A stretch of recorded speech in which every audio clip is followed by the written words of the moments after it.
is 'n klompie K-woorde wat geneig is om mense die horries te gee.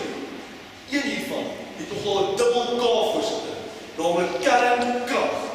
En ons antisipeer dat subjektiewe vooroordele die snaar is waar die span van 3 riviere strydleer gaan bly tot. Tweedens is die kernelement van hierdie debat op volume. Die debatvraag is immers of dit waar is dat kernkrag die beste oplossing is vir Suid-Afrika se vraag na elektrisiteit. Dus, of dit 'n beter oplossing is as die huidige pakket van elektrisiteitsvoorsiening, wat Eskom noop om die meeste van advertentiegeld daaraan te spandeer, en ons almal oortuig, om asseblief tog net nie van elektrisiteit te gebruik nie.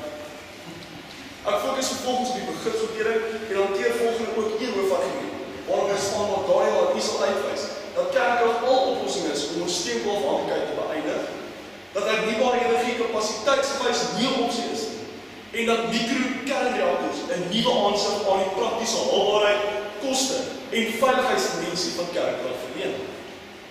Dit bring ons by die begripsopleiding. Ek skop af met die vraag na elektrisiteit. Elektrisiteit is volgens James Clerk Maxwell, die vader van elektromagnetisme, in sy boek A Treatise on Electricity and Magnetism, 'n vorm van energie wat onder andere lig en warmte kan teweegbring en wat te onderskei is van die breë terme energie of krag. Die vraag na elektrisiteit is 'n komplekse saak, omdat dit in 'n ontwikkelende ekonomie aan die toeneem is, soos wat ons lees in die bekende ekonom Dawie Roodt se Instituut Tax Lies in die tyd. En ook deur Eskom se afhanklikheid van fossielbrandstowwe, volgens professor Anton Ebrard, die energiekenner van die Universiteit van Kaapstad, en ook lid van die Nasionale Beplanningskommissie, natuurlik nie ekologies en andersins volhoubaar is nie. So sien ons in 'n navorsingsverslag, The Future of South African Coal, beskikbaar op Stanford en Januarie 11. Die HAT verklaar oplossing as korrekte antwoord op 'n vraagstuk wat slaan op die 3-been probleem, naamlik ons fossielbrandstofafhanklikheid, die tekort aan elektrisiteit vir selfs net ons bestaande vraag en die altyd groeiende behoefte aan elektrisiteit in 'n ontwikkelende ekonomie. Die term beste oplossing impliseer daarop dat uit die verskillende moontlike oplossings wat beskikbaar is, die beste een, die verkiesende een is. Die teenwoordige werkwoord is, by aandat ons so kyk of kernkrag vandag, hier op 29 Mei, die beste oplossing is, geleken teen die huidige stand van tegnologiese ontwikkeling. Hieruit is dit duidelik dat die klem vandag val op watter elektrisiteitsbron die mees gepaste sal wees, om die 3-dimensionele gaping tussen die vraag na elektrisiteit en die gebrekkige aanbod van elektrisiteit te help oorbrug, met kernkrag as elektrisiteitsvoorsieningsopsie as die fokus van die debat. Ek wees aan, dames en here, na ons eerste argument, naamlik dat die proses van eliminasie kernkrag as die beste oplossing bevestig. In die breëste taal van die debatlyn is 3 bronne van elektrisiteit, naamlik fossielbrandstowwe, dis hoofsaaklik steenkool en gas, hernubare energie, wat meestal son, wind en hidroelektrisiteit insluit, en kernkrag.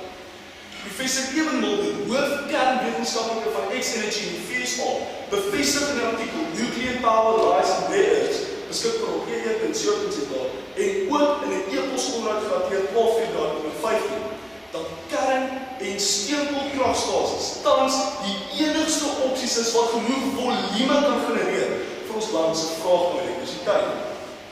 En daarmee is hernubare bronne dis per basisware definisie deur die professor uitgekomen. Kom ons kyk verder na 'n gevalle studie van 2 lande wat met mekaar vergelykbaar is. Frankryk verkry 75% van sy elektrisiteit vanaf kernkrag en het die goedkoopste elektrisiteit in Europa.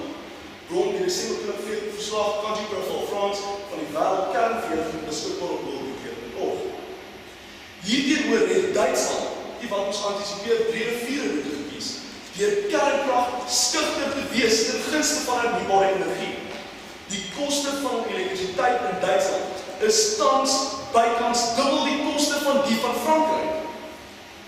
Duitsland se hernubare energiebehoefte het verder tot gevolg dat sy afhanklikheid van fossielbrandstowwe baie belangrik is, verhoog het. Hierdie feite sien ons in die artikel On the Road to Green Energy, Germany detours on vertical, deel spesialist omgewingsingenieurs Fred Peers van die Guardian, gepubliseer in die vakwetenskaplike joernaal Yeah Environment, Mei 2014.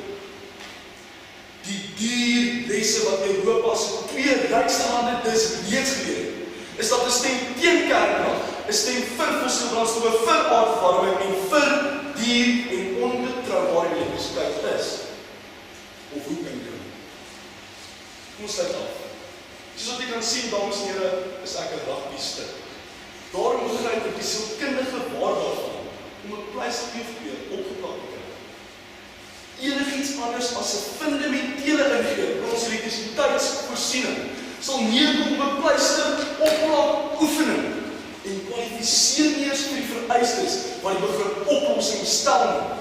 Wat om te sê, beste oplossing. As ons rondom ons kyk, is dit duidelik dat huidige meganismes van elektrisiteitsvoorsiening in Suid-Afrika gefaal het.